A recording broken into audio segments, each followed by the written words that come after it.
They called her a wife, a footnote, a supporting character in a story she helped write. But Lee Krasner didn't orbit genius. She built it, argued with it, protected it. And then, when the world finally gave her room, she painted like a storm system. This is Art Happens, the divine mess of art history, and I'm James William Moore, your tour guide through this mess. Today, we're doing an artist snapshot, where we grab one artist, one life, one lightning bolt moment, and watch what it did to history. Today, Lee Krasner, not Jackson Pollock's wife, a force. There's an old trick the art world loves. Call the man the genius, and the woman context. If she paints, well then it's secondary. If she edits, supportive. If she organizes, helpful. If she sacrifices, devoted. And if she helps build the very conditions that allow a movement, a reputation, or an art world myth to thrive, history gets weirdly quiet about that part. Lee Krasner lived inside that trick and spent her whole career ripping it in half.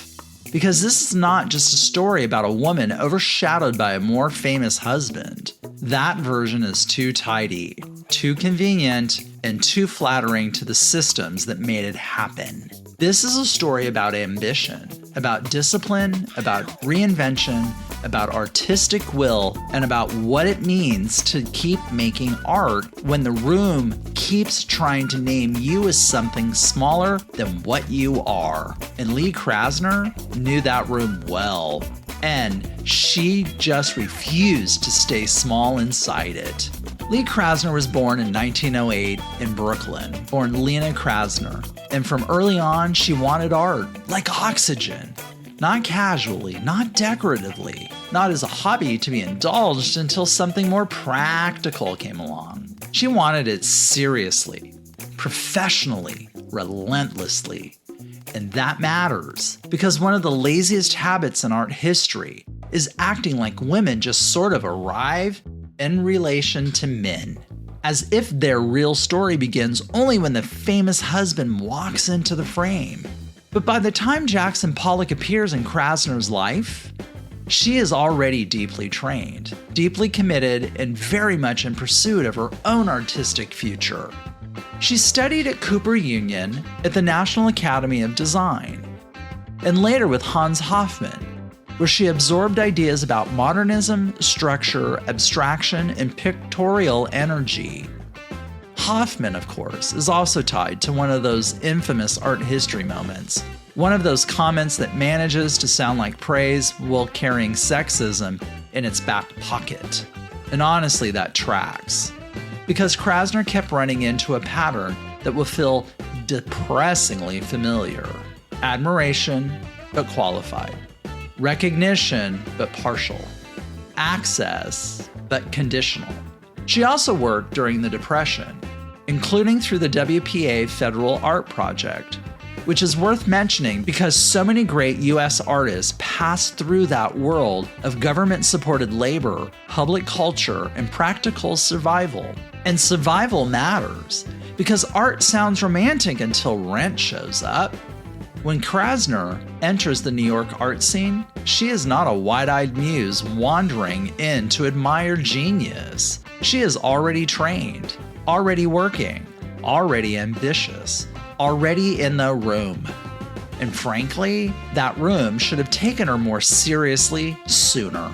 Krasner and Pollock met in 1942, preparing for the same exhibit. And right there, that should tell you something. They were not meeting because she was an admirer at the edge of the scene. They were meeting because they were both artists, both present, both participating in the same emerging modern art world. But this is where the story usually tilts. Pollock becomes the headline. Krasner becomes the parentheses. He becomes the myth, the wild man, the raw nerve, the embodiment of US artistic masculinity in paint-splattered boots. She becomes the supporting structure, the wife, the stabilizer, the helper, the manager of chaos. And to be clear, she did do extraordinary labor around his career.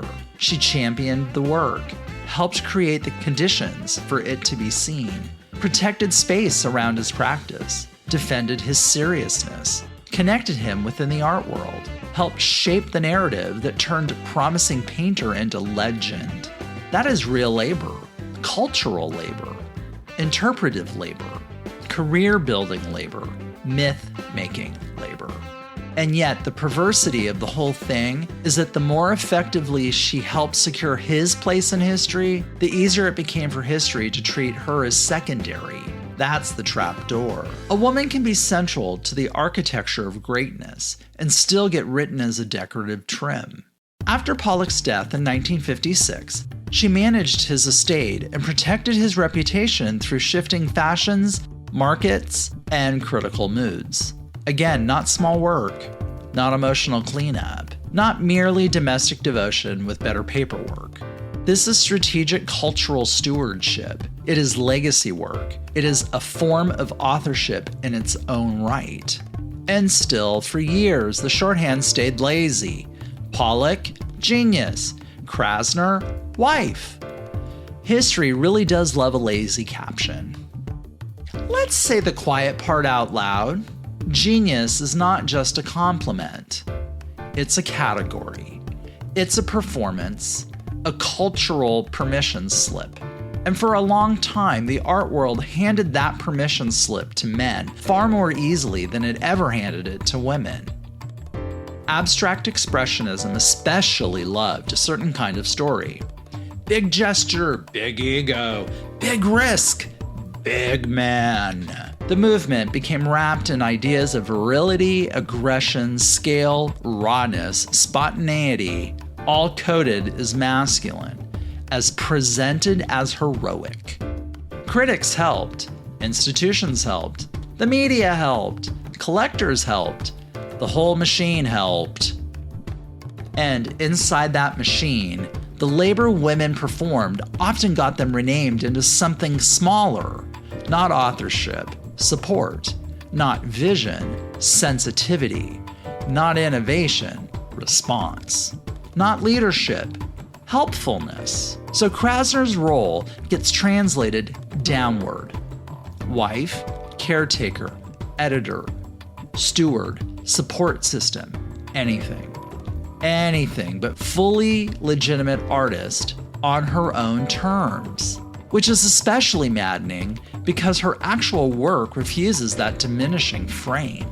Krasner does not settle into one safe, recognizable signature and repeat herself into market comfort. She changes, pushes, revises, destroys and rebuilds, reinvents.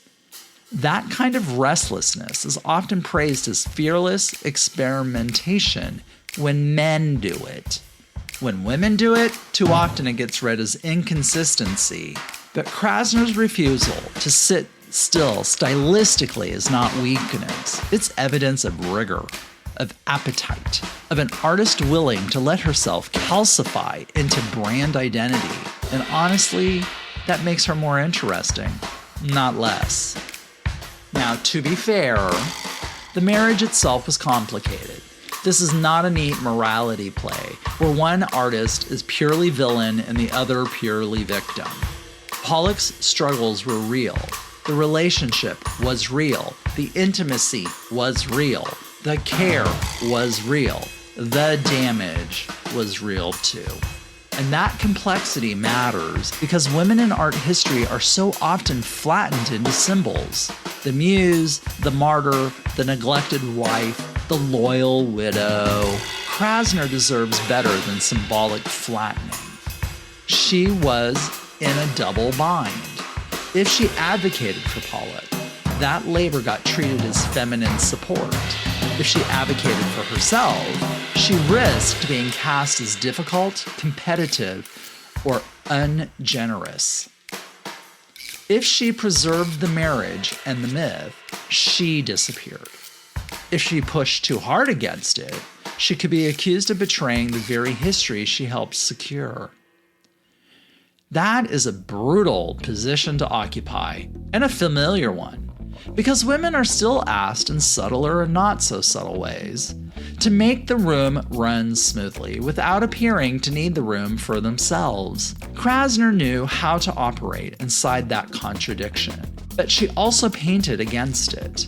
And that's the part I do not want lost. Her work is not just happening alongside the gender politics of her moment. Her work is happening through them, against them, despite them.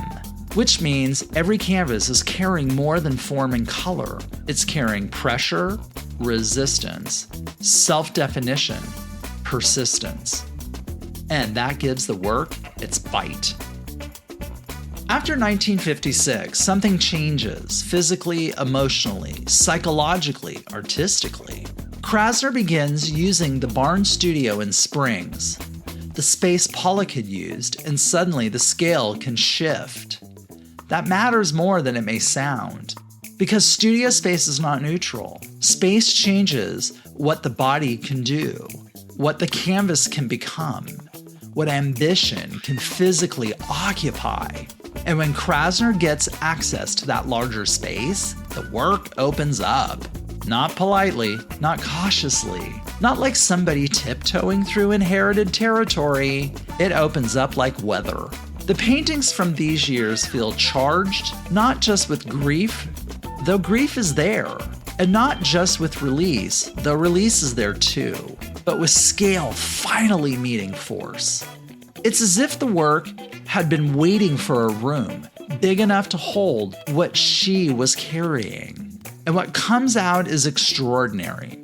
The Umber paintings, made roughly between 1959 and 1962, have this concentrated, muscular intensity. They feel inward and expansive at the same time, like thought, grief, structure, and emotion all colliding in a dark, dense register. Then later, color comes back with force, and not in some sweet little return to joy narrative. Let's not cheapen it. The color comes back like authority, like re-entry, like the work claiming a new range without needing permission.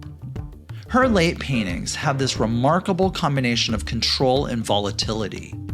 They feel deliberate, but not tame, emotional, but not sensational, structured, but still alive with movement. And that's the part of what makes them so powerful. They are not an afterthought to a famous man's story. They are the evidence of an artist expanding beyond the frame that story tried to put around her. This is the moment where the narrative should flip. Not, she survived him. More like, she expanded. One of the things I admire most about Lee Krasner is that she did not confuse consistency with truth. She was willing to change, and change again, and again. She cut up earlier works, reworked forms, tested new structures, moved through different phases without apologizing for the moment, without apologizing for the movement itself. That takes courage. Because the art world loves to tell artists to find your thing, which can sometimes really mean find the version of yourself we really know how to market. Krasner never seemed all that interested in becoming predictable for other people's convenience. Thank God. Because what you get instead is a body of work that feels alive to process, alive to difficulty, alive to shifts in mood and thought and energy. That kind of reinvention can make historians uncomfortable because it resists easy packaging.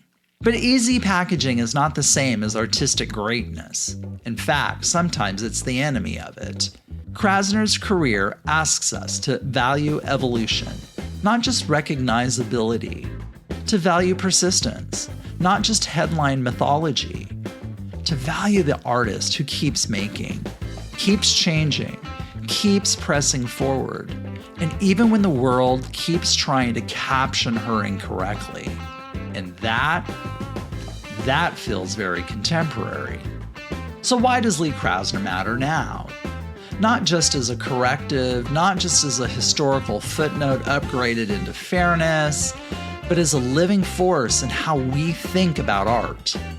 because she exposes how history gets written, who gets centered, who gets named, who gets mythologized, who gets absorbed into somebody else's glow. And she also models something bigger than correction. She models artistic stamina, self-renewal, refusal, the power of continuing to make serious work even when the story around you is profoundly inadequate. Krasner matters because she makes it possible, or at least harder, to keep telling the old lazy story where male genius arrives fully formed and women merely tidy the edges. No, she was in the making of modernism, in the making of myth, in the making of painting itself. And once you really see that, the old caption starts to look embarrassingly small. And it should. Here's what I want to leave you with. Lee Krasner was never a footnote. She was never an accessory. She was never the soft part of the story.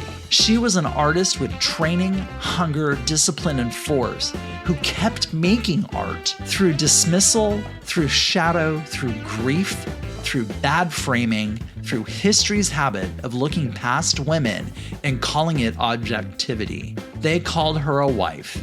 History is catching up. She was a force. You've been listening to Art Happens, the divine mess of art history, presented by J Squared Atelier. I'm James William Moore, your chaotic tour guide through art history. If this episode lit a match in your brain, share it with a friend who's tired of women being written into the margins, or with anyone who's ready to stop confusing proximity to genius with the absence of genius in your own right. Until next time, stay curious and don't let history get away with lazy captions.